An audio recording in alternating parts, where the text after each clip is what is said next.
Alors, de retour au Québec Hold'em 2010, et on vient de voir Pierre qui accentue son avance sur le stack lead.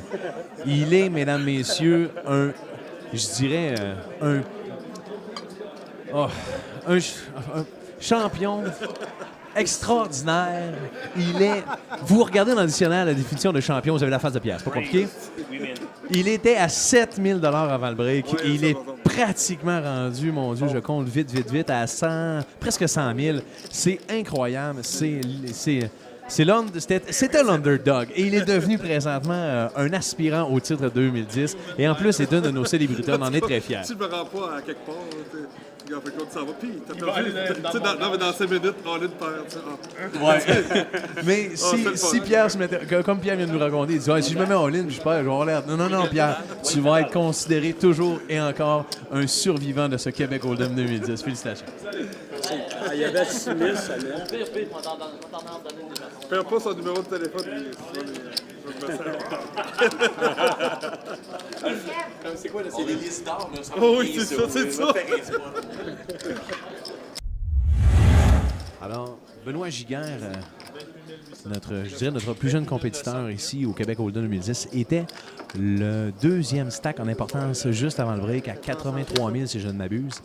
Et on voit son stack descendre. Il a descendu ici son stack presque de moitié suite à cette foule qu'il vient de perdre.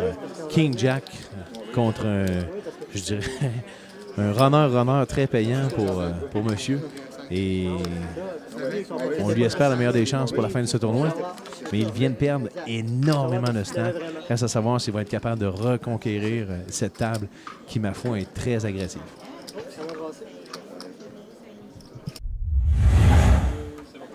Deux live cards, King Queen contre, mon Dieu, l'As CIT. Est-ce que un 3 et un King, une Queen et le 7, l'As passe et King Queen n'est pas suffisant. Alors, on vient de doubler ici sur une on l'a entendu, nice hand. Nice hand.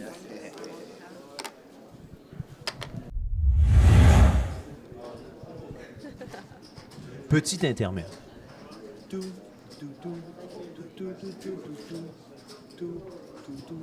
All-in, ah oui. J'ai passé pas, j'en sortirai un autre. Mais...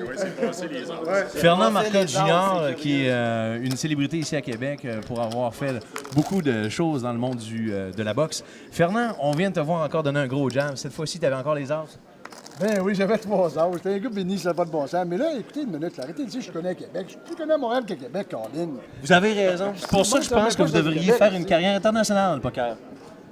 Moi, dire franchement, je commence à envisager d'aller me chercher des commanditaires. Je suis le premier. Je suis le premier à embarquer avec vous. Je pense que j'aurais une bonne intérêt. Oui, je pense que à partir comme ça, là, vous êtes mon favori, mon premier pic. Moi, vous êtes mon poulain, comme je dirais. Je te remercie beaucoup.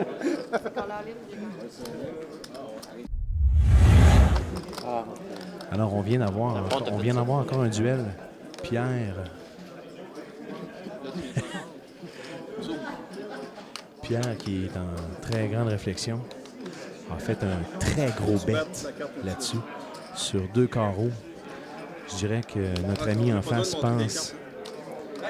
pense au carreau. Il pousse en ligne. Wow! Puis on a un autre all-in en même temps à la table. Ça bouge énormément ici au Québec Hold'em 2010.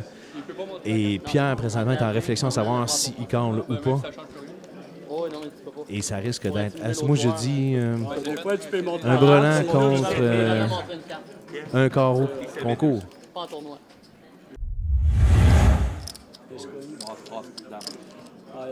Alors, on fold le Jack contre Ace Queen. Wow! Ah non, le classique du podcast. Fold. Shoot un king. Regarde, tu veux? Écoute-moi. Wow! Et là, on vient de voir un très bon read de Quand Pat. j'ai vu Ace Queen, j'ai vu Jack King. D'après moi, l'homme que vous venez d'entendre parler, Patrick, qui est à votre gauche là, de l'écran, présentement, il est debout. Patrick est, d'après moi, un des meilleurs readers de ce qu'on appelle à Québec. C'est lui qui fait... C'est un peu notre Daniel Negreanu ici à Québec. Patrick est sous-estimé par rapport aux joueurs de tournoi, mais en cash game, cet homme est...